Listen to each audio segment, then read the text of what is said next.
because this is my first podcast. Awesome. I've been invited to a lot of them. You know the girls from Enclave, Epsler, Rachel and Rebecca. Mm-hmm. I've been wanting to do something there, but I just don't see what I want to do there. Yeah.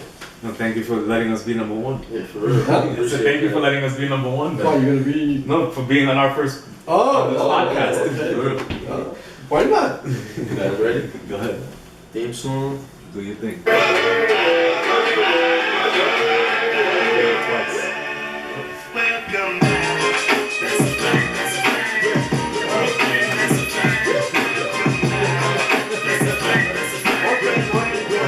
It's all about marketing.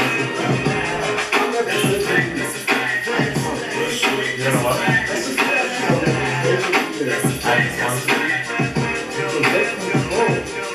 A lot of cereal. All of it. This was Schaefer time. And Rheingold. Schaefer and What Rheingold. was Schaefer? Because Schaefer Right, right the bridge. Well,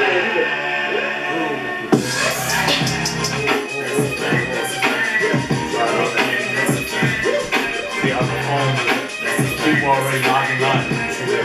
We go live with Facebook over here, Instagram, and Instagram. And then over here we record it and we go on YouTube.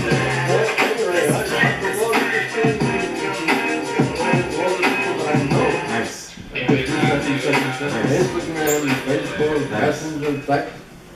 all right. Welcome to That's a Welcome back. Welcome back. Season 2, episode 3. 3. Definitely. Thank you to all our viewers. Thank you for tuning in every 2 weeks with us. We appreciate y'all. It's our first 12 p.m. show. We have a couple of special guests today for you at 12 o'clock. Yes, we have another show at 6. This is the first segment. But today we have 2 very special guests. Today we have Mario Serrano. He is a fashion superstar, music industry superstar, entrepreneur. We'll get into everything he's done. This man is a legend here in Brooklyn and around the world. From Los Sures originally, the South Side. Boricua. A Boricua, proud Boricua. It's truly an honor to have you here with us today. I honor being here too. Thank you for coming. Also today we have Assemblywoman Maritza Davila with us.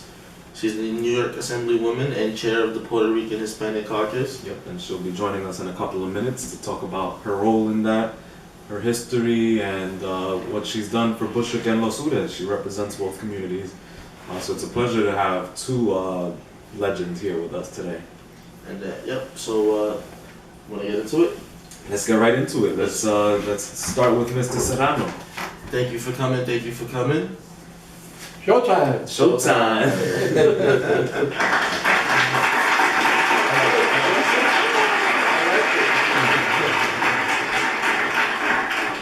Okay. So, would you like to start the interview, Andy? Sure. So the first thing we would like to ask everybody is to kind of give us a little bit of background about themselves, what they have done, their history, and what brought you into the world that you're in. My mother. That's a good way to put it. Because my mother, He's like literally and figuratively. my mother, right, called her cousin, an aunt, in Los Sures, 1945. Wow. And they told her, what are you doing in Puerto Rico as an operator? They need operators here. Get on a plane and get down here. My mother didn't speak English. My mother didn't have no money. She packed 2 suitcases, got on a plane. The plane would only go as far as Miami. And by train, 3 days to Grand Central. Wow. No English. Got to Grand Central, she didn't know where she was going. She goes up the escalators because she saw everybody going up the escalators. And then she goes outside and there's a guy with the whistle stopping the cabs. When it was her turn, and she said, Brooklyn, the first 6 cabs said no. Because she was a Puerto Rican woman. Yes, going to Brooklyn. Oh, it's a Brooklyn thing. Oh, Yeah. That's only a recent thing that the cabs come to The Brooklyn. seventh one said yes and helped her take the 2 suitcases all the way up to Wow. the 5th floor because all the Puerto Ricans in those days, Lived in a tenement building. they lived in the penthouse. And there was no elevators. So, and 2 weeks later, she found a job 2 blocks away, Jewish factory, making $35 a week, while in Puerto Rico, for 6 days, she was making $12 A week. A week. a week. Wow.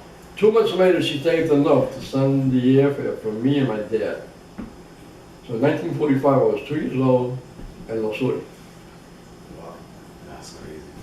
So my mother is the one. And so she, well, the factory she was in was Sewing factory. a sewing factory. So that's when you say literally. And my father was a figuratively. presser.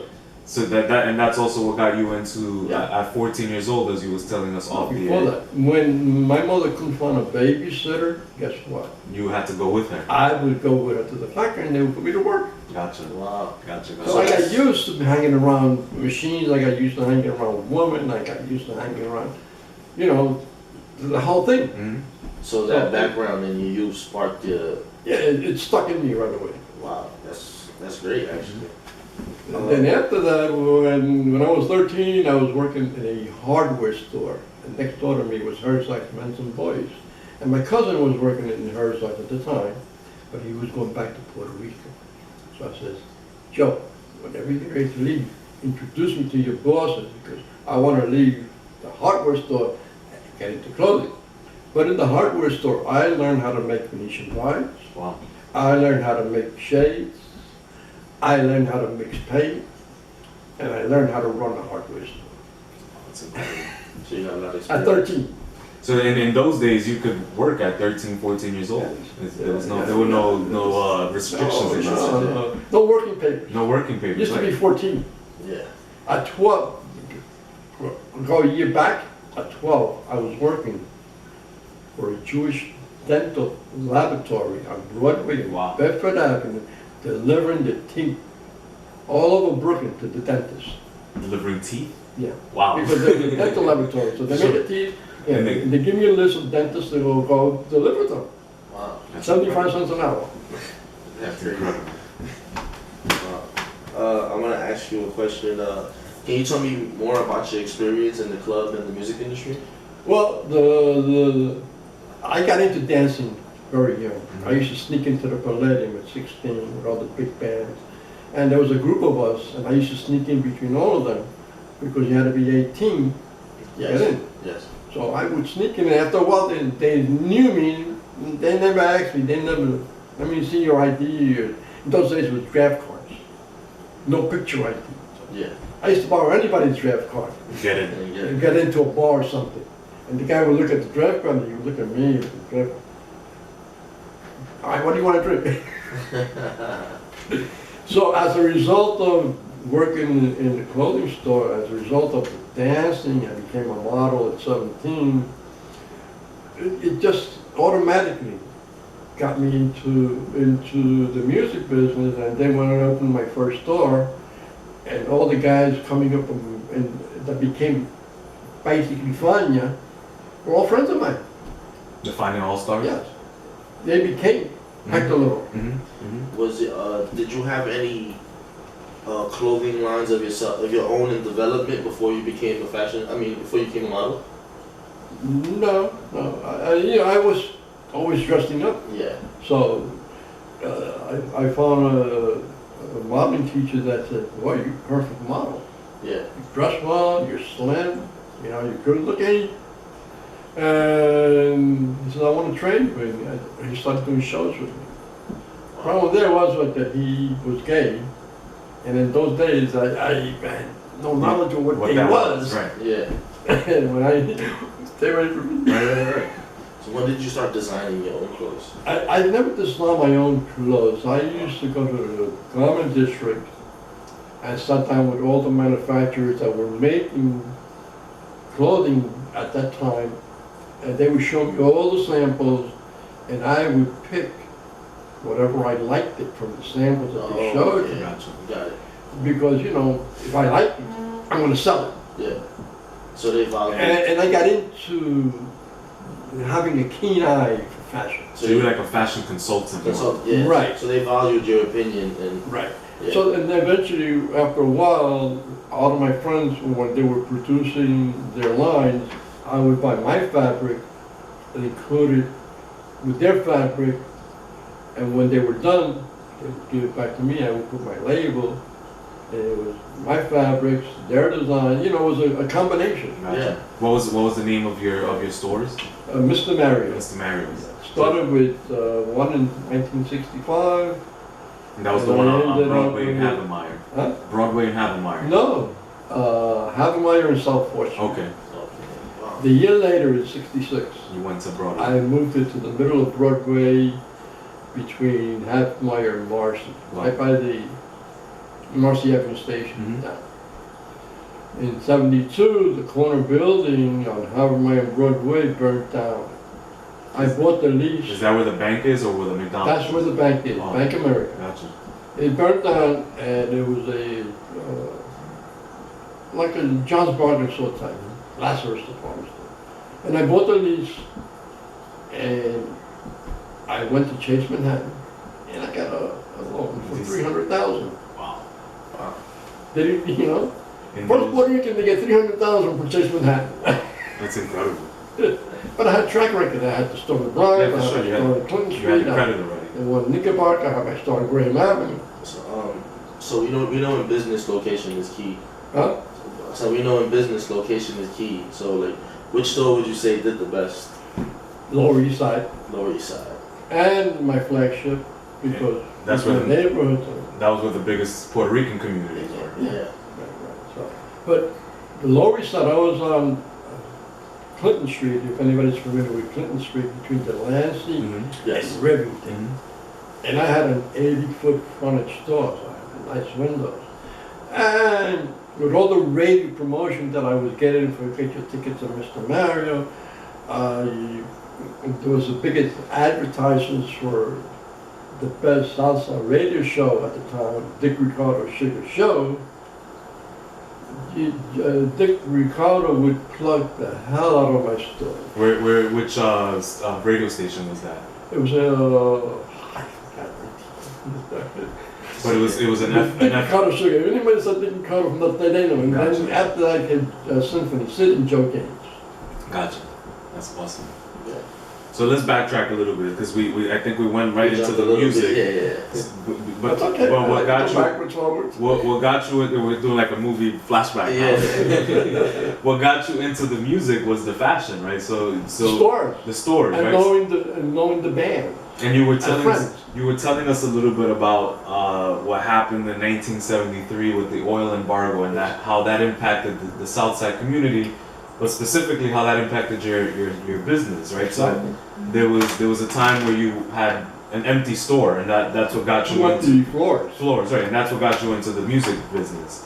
Right. But let's move back a little bit into how did your fashion, your stores flourish? What was it that attracted people to go to your stores? My eye.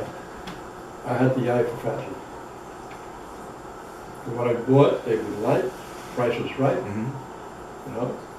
And they would pass all the big stores to get to my little store. Now that you mentioned, because I would love. It's always been a dream of mine to have a club where people still dressed up. You don't see that too often, unless it's really, really upscale. It's lost. Yeah. What's your opinion on sort of the way that the generations have gone in terms of dress, in terms of respect, in terms of What's your view on fashion now? right? Well, it's a new world. Yeah. You know, now everything is casual. Mhm. You know, now everything is labeled. Now, not too many people dress up with suits anymore. Mhm. You know, now it's a casual. Now it's I don't know. I don't even know what How to to explain it? Yesterday, I spent about 2 hours at Nordstrom's, grand opening Mhm. of their 7th-floor department store, 57th and Broadway. Oh wow. What a store! You know, but I come out of Barney's, what a store! Mhm. But I wanted to get back into how it feels to be in a high-end store. Right. They have 7 restaurants, 7 floors, 7 restaurants. Wow. Nordstrom's. They're more high-end than Bloomingdale's. Wow. And that's what I did yesterday. I spent like 3 or 4 hours just reminiscing, sitting down, you know, looking at the fashions, looking at the shoes, at $1,200 sneakers, you know. That's crazy. We're gonna take a quick music break. Yes, and when we come back, we will have more Mario for you. A couple of more questions we have. We're gonna pick his brain about his youth and about more of the business. Before we go to the music break, shout out to our two other co-hosts, Bella and Hino. I know you guys are watching. We'll see you later. First music break. That's a fact. Alright, let's go.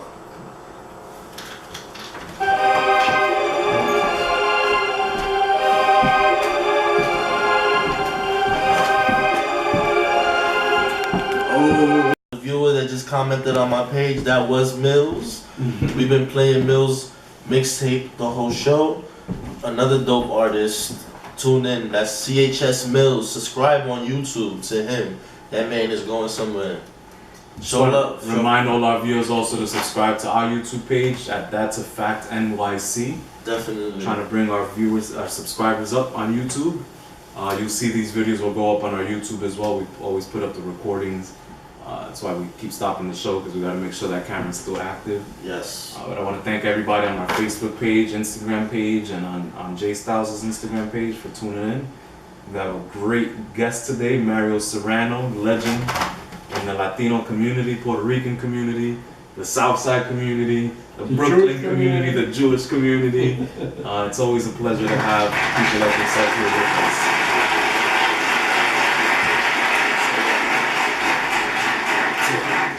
We are going to ask you 2 more questions, and then we're gonna wrap up the interview. We don't want to torture you. I think he's enjoying it. I might get used to it. Well, I just want to quickly ask, since we were sort of talking about this as we were in our music break, can you, and we've kind of already name dropped a couple of people, but just so our viewers know the kind of world you were involved in. Can you name a couple of artists? You've mentioned Hector Lavoe, you've mentioned Tito Trinidad. Can you mention a couple of people in the music and celebrity world that you've kind of engaged? Is there any famous person you've dressed? Let's start with that one. Okay, I dressed Hector Lavoe. Mm-hmm. Not only did I dress Hector Lavoe, but my birthday is in November. And he was the only one that could play at my club. Wow. For my birthday. That was the deal. He said, Mario, don't pick nobody else for your birthday. Puente, I used to dress him from Madison Square Garden. I used to, wherever I was, he was there. I opened up a supper club in '79 in Atlantic City. Wow. And he was my opening act. Wow. 4 days, and my house band, 10 weekends in a row, was Joe Cuba. Wow. The house band. The house band, 10 weekends in a row, Joe Cuba. And we came up with a song. I put them all in the guest house. And there were roaches, you know. Right. And man, look at all these roaches. I said, so let's do the Roach Coach Hotel. And we turned it into a club. Roach Coach Hotel. Wow. This is your phone?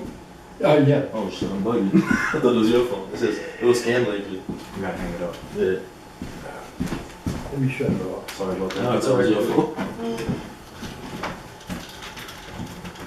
phone. So he said he had a club in Atlantic City that Supper club. a supper club. Supper club. And Like, they would- you know, dinner, sit down, and then a midnight show like Las Vegas with the smoke and the feathers and all that, and then That sounds pretty cool. went to Joe But Cuba. listen to this.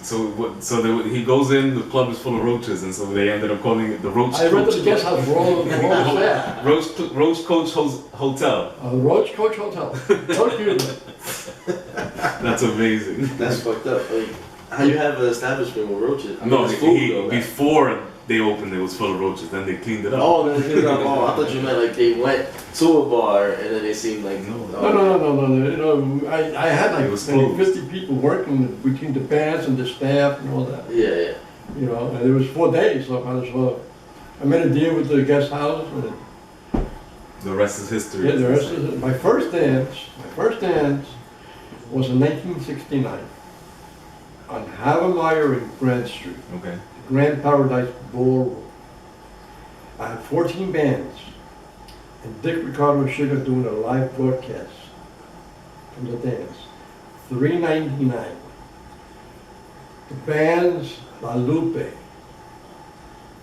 the Brown Brothers, Ray Barretto, Joe Bataan. Wow. I mean, 14 of the top bands. Wow. 1969. What do you think about the music industry? We asked you about fashion, but what do you think about the music industry today? Like in terms of, They go together. but in terms of stylistically, do you think salsa is still the same? You don't really see too many bands anymore. That I've kind of noticed that recently. Everybody's a single artist now. Yeah. Because single artists, they don't need a band behind them. Because you have computers now. So Everything they digital. eliminate the musicians. There's less people to pick, And that's what happened. But you go to Colombia and it's still like that. and you go to Europe, you know, and you go to other parts. And then you have Lehman College, you have Hostel. Yeah, no, they still very active. All the big bands are still going there. Mhm. It's a different vibe. But it's so expensive. No, for sure, because I mean, even in the Dominican community, you still have típico music, the bands. You still see that bands, but I haven't seen very The Dominican music is la bachata. and the bachata, yeah, and the típico music. The, Which I'm merengue. working, I have a friend of mine who's Dominican, he's a songwriter, a singer, does everything, and he has family living in Buenos Aires, Oh wow. Argentina. And he called me up a couple of years ago, he says, Mario, I wanted you to go with me to Argentina because I want to start the Bachatango show. Wow. It's a mixture of bachata with With tango because they're both the same style of music, callejera. Mm-hmm. And I want to do them in nightclubs, and I want to do them in theaters, you know, and we're working on that yet. Wow. So that might happen, bachata. And I said, why don't we do it in New York? That's awesome. All the Dominicans here, and you introduce, I want to do a tango show. Well, this is the best place, New York. If you could do it here, then you can do it everywhere, you know? Yeah, definitely. There's a place called Art Space, 99th Street. Okay. Are you familiar with it? No. 2nd Avenue, 3rd Avenue, Manhattan. And they do tango lessons there. And I said, you know, I want to come down with you, And do put on a bachata. tango show. Because I like that. Yeah. Yeah. I remember I saw the first time I saw J-Lo, first and only concert in Puerto Rico. And in the show, she comes out with this guy, Zapatero. I said, wow, what a show. Mm. Let's Get Loud was the name of the Mhm. concert. Oh, okay. That was about 10 years ago. Mhm. 10. Yeah, no, maybe 20 years ago. Okay. The beginning of the century. Yeah, because she was doing a tribute to Selena. Yes. Okay, I remember that. And what happened was when she started singing the tribute, she broke down. Oh wow. You know, It was she emotional. did it. Yeah, she Selena is silly. made her. She did the movie too, Really, yeah. she did that movie made Yeah. J-Lo. It blew her up. It took her to another level. Yeah, After that, she just took off. Mhm. definitely. You have any projects you're working on? Any? Yes, the music company that we're developing, and we We want have to become Future a Studio, Future of Sound and Music Management. It's his company. Yes. He's looking at anybody that wants to be an aspiring artist. Can and contact him. booking and managing bands. booking. Well, they call you, "Maybe we need a band. Well, what do you want? You know, okay, there you go. You're the middleman in Yeah. between. Right, Awesome. right. Alright. And you can reach out to him at 718-218-2673. Again, that's 718-218-2673. That's Future Sound Music Management. A new sound in salsa. Awesome. Future sound in music. Are you guys currently only working with salsa people? Is Basically. that's your niche? Yeah, because my partner is that's his Salseros. friend. Gotcha. But that doesn't mean that we're not going to venture out into No, for sure. Hip hop and Yeah. Bachata whatever. and It's music. yeah. Music is music. Mhm. Yeah. You guys have your own studios? Yeah, we have a recording studio in the Bronx, but there's a nice little recording studio in Williamsburg on Bedford Avenue. Wow. State of the arts. Wow. It's called Brooklyn Born, Brooklyn Bred. We gotta look into that. Brooklyn, right? On Bedford Avenue between South Second and South Third. Sounds like us. Mm-hmm. You know, if you need the number or something, if you're ever looking for a recording studio, Yeah, Check them out. right around the corner from you guys. definitely. Yeah. Well, we thank you for coming on the show today. My pleasure. Definitely, it's been a Truly When am I an coming honor. back? Whenever. He said, when am I coming back? We'd love to have you on at on a 6 o'clock show one of these days, so we can. Seriously. Well, I'm going to be at the Borinqueña. Yes, that's right. So that's another thing we wanted to shout out. There's the La Borinqueña event, the comic writer Right. is doing a Los Sudas art show today from 5 to 10. If you have any time, you want to go check it out. It's on On Street and Robley.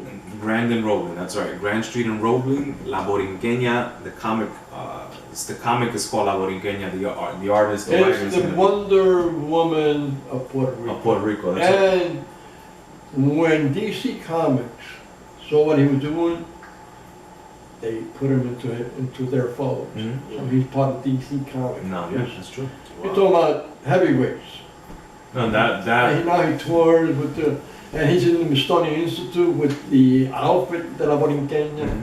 When and it was I remember after Hurricane Maria, he came out with that comic book and it just blew up. Yeah. Now, I'm working on one. I have like a Tita Boricua. Oh, nice. Yeah. So it's like the Catwoman. The Oh, cat. Wow, Yes. the Puerto Rican Catwoman. But la gatita Marica was raised in Williamsburg. Nice. So everything about la gatita is going to take place in Williamsburg. But she can go back and she can go forward and she got superpowers. That's funny. It's funny because when I showed him your picture, he goes, he looks like Stan Lee. La gatita Boricua is actually me. Oh wow. Because I'm through her. You're writing your story. You're writing your story. Heroin, club, That's this, crazy. that.